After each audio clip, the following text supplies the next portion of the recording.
Timeline, 5000 ans d'histoire, Richard Fremder. Et quand il meurt à Babylone en 323, toujours avant Jésus-Christ, l'armée choisit comme successeur le général Philippe Aridée, un demi-frère d'Alexandre, bâtard de Philippe de Macédoine. Mais il est épileptique et du coup peu disposé à régner. Le général Perdiccas suggère alors d'attendre que Roxane, la compagne d'Alexandre, accouche pour voir si elle donne naissance à un garçon ou à une fille. Perdiccas souhaite se faire nommer régent, en fait, du futur enfant, c'est évident. Pour s'assurer les faveurs de l'armée, il épouse Cléopâtre, la sœur d'Alexandre. On réunit les 7 généraux du défunt conquérant.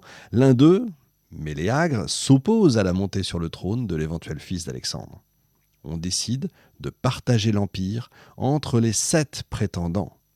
Perdiccas épouse Cléopâtre, devenant ainsi le beau-père du fils d'Alexandre. De son côté, Olympias, la mère de Cléopâtre, éprouve une haine farouche à l'encontre de l'un des prétendants, Antipater, et tente de convaincre Perdiccas de se débarrasser carrément de ce rival, c'est l'Antiquité. Mais Antipater propose à Perdiccas la main de sa propre fille, Nicée. Perdiccas accepte à la grande consternation d'Olympias et des autres généraux macédoniens qui le jugent intrigant, non tu penses, et manœuvrier, et se méfient de lui. Étonnant. La révolte gronde contre Perdiccas. Les autres généraux d'Alexandre ne supportent pas celui qui s'érige en nouveau maître de l'Égypte, qui les prend de haut, qui veut tout diriger. L'un d'eux, Antigone, rejoint Antipater, réfugié en Macédoine. Ptolémée, fils de Lagos, décide alors de se joindre à eux. Il lève une armée pour affronter Perdiccas. Mais Perdiccas s'enfuit. Il s'enfuit à Memphis, sans combattre. Et sa lâcheté déplaît évidemment aux soldats qui décident de le tuer sous sa tente. Et en 321 avant Jésus-Christ, Antipater est finalement nommé régent des enfants d'Alexandre. Et quand Antipater s'éteint, son fils, Cassandre, veut lui succéder. Mais les soldats et les Grecs lui préfèrent Polyperconès, proche conseiller d'Antipater. Cassandre appelle à son aide Antigone et Ptolémée.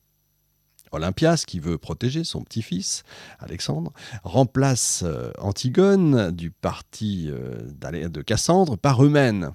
J'espère que vous suivez. Là, il faut prendre des notes, il y a un terreau à la fin, comme disait Coluche. Elle fait ensuite assassiner Philippe Aridée pour laisser le trône à son petit-fils, mais Cassandre la tue et retient en otage Roxane et son fils. Après une lutte interminable, tout ça, on peut lire ça dans la mythologie et dans les grandes œuvres de tous les auteurs, les grands auteurs classiques. Donc après une lutte interminable entre les anciens généraux d'Alexandre, chacun finalement va hériter d'une partie de son empire et Ptolémée remporte l'Égypte. C'est ça qu'il faut retenir finalement. Et c'est lui qui s'emploie à constituer un État gréco-égyptien qu'il s'attache à défendre contre les convoitises des autres successeurs d'Alexandre et à l'étendre au-delà des frontières de l'Égypte. En 305, avant notre ère, il prend officiellement le titre de Basileus. Le royaume lagide s'étend à son maximum au IIIe siècle avant notre ère, jusqu'à l'île de Chypre, à la Cyrénaïque, à la Syrie du Sud et à certaines places du littoral d'Asie mineure et de la mer Égée. Les souverains ptolémaïques se montrent sous un double visage. Ils s'affirment comme des souverains à la grecque, donc des basileis, et c'est l'image qui apparaît sur les pièces de monnaie qu'ils vont faire frapper pour payer les soldats grecs et les mercenaires. Il s'agit des premières monnaies d'Égypte. L'idéologie royale qu'ils élaborent, la pratique du pouvoir, le fonctionnement de la cour, présentent des points communs avec les autres dynasties hellénistiques qui sont nées au moment du démantèlement de l'empire d'Alexandre. Mais dans le même temps, ils se présentent comme les dignes successeurs des pharaons. Et oui, ils vont faire le meilleur des deux mondes. Ils se dotent d'une titulature royale complète, élaborée par les prêtres égyptiens, qui se composent des 5 noms du pharaon, Horus si vous préférez, Nepti, Horus d'Or, roi de Haute et Basse-Égypte et fils de Ré. Cette titulature est destinée à renforcer leur légitimité aux yeux de leurs sujets égyptiens. Les rois lagides figurent sur les murs des temples et des stèles d'offrandes selon les canons de l'art égyptien, remplissant les fonctions qui sont dévolues au pharaon. Lorsque Ptolémée monte sur le trône donc égyptien, il trouve un pays, comme je vous le disais, en plein déclin.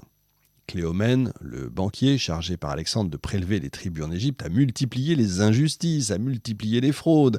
Par conséquent, il est très peu apprécié, vous l'imaginez, de la population. Il prélève un taux bien supérieur à celui prévu sur les biens des Égyptiens ou des Macédoniens.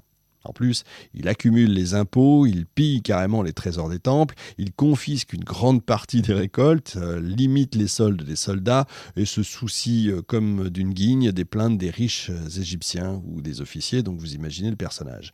Ptolémée est un homme, lui, apprécié pour sa bravoure, sa sagesse et son expérience. À 40 ans, il se montre bon, généreux, droit, tout en étant sévère et exigeant. Il est le fils de la princesse Arsinoé et d'un paysan, propriétaire de ses terres, nommé Lagos. Mais certains disent que Ptolémée serait un fils caché de Philippe II de Macédoine, ce qui en ferait du coup le demi-frère d'Alexandre. Il faut toujours une lignée, vous voyez. Quoi qu'il en soit, Philippe avait donné la meilleure éducation à Ptolémée et lui et Alexandre ne se quittaient pas. Vous savez qu'ils étaient très proches. Ptolémée fait d'Alexandrie la nouvelle capitale du pays selon le souhait d'Alexandre. La ville avait été aménagée par Sostrate de Cnide, Dinocrate et Chalcédon en utilisant l'argent donné par Ptolémée. De nombreux édifices sont encore en construction. Vous avez le gymnase, le théâtre, le palais, le sanctuaire d'Alexandre et l'Heptastadion. La ville comprend des quartiers grecs, égyptiens, juifs, macédoniens, mais les Égyptiens et les Juifs doivent rester dans la zone qui leur est attribuée. Un canal magistral qui relie Kédia à Canope rend les rues plus salubres. Rapidement, la ville est qualifiée de ville de tous les plaisirs à cause des étoffes précieuses, de l'importation de vin et des maisons de prostitution, évidemment. Le vœu d'Alexandre avait en effet été de faire de la cité le centre des loisirs. Dans les rues, on rencontre des musiciennes, des danseuses, des acrobates. Tous sont recherchés pour leur goût du vice et qui ont été éduqués, entre guillemets, dans des maisons très particulières, si vous voyez ce que je veux dire. Les festins se transforment, en vérité, vous voyez toujours ce que je veux dire. Les festins se transforment rapidement en orgies, donc, où se mêlent danseurs, des nains, des boiteux, dont les difformités aiguisent l'essence, c'est ce qu'on dit. Beaucoup de paysans égyptiens abandonnent leurs terres pour trouver une meilleure situation en ville. Et on vient de loin, même d'Asie mineure et de Grèce, pour passer du bon temps en compagnie de jeunes demoiselles. La reine de ces dispensatrices de plaisir est une femme de caractère, à la beauté envoûtante, la sublime Thaïs, qui devient la compagne de Ptolémée. Mais pour maintenir des alliances avec les autres diadoques, il épouse Eurydice, la fille d'Antipater. Pour rétablir la situation économique du royaume, Ptolémée développe le commerce avec les colonies grecques. Il va embaucher des mercenaires grecs en leur promettant une paye généreuse. Dès l'automne, il s'embarque pour Cyrène, qu'il n'a aucun mal à conquérir, et il y laisse une garnison. Ptolémée instaure aussi des jours fériés pour célébrer le culte d'Alexandre. Il lui fait construire un somptueux tombeau, le Séma, et il lui dédie une chapelle.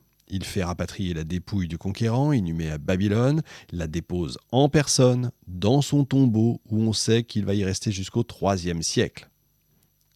Je reviendrai un jour peut-être sur l'énigme du tombeau d'Alexandre, qu'on cherche toujours. Par ailleurs, il favorise le clergé de Thèbes, il fait construire à Karnak un sanctuaire à Philippe Aridée, il réinstaure la tradition de la fête d'Opet, la fête d'anniversaire du couronnement des pharaons. Acclamé par le clergé et par son peuple, il se sent devenir presque un dieu. Il choisit comme divinité tutélaire de l'Égypte Osiris. Et pour éviter un trouble dans les pensées et la division du pays, Ptolémée élabore un syncrétisme religieux pour favoriser la liberté de culte dans une population aux différentes religions. Et on associe comme ça à Osiris, Hadès, Zeus, Arès, Sérapis à Dionysos. Et ça n'empêche pas que les cultes locaux soient rendus aussi.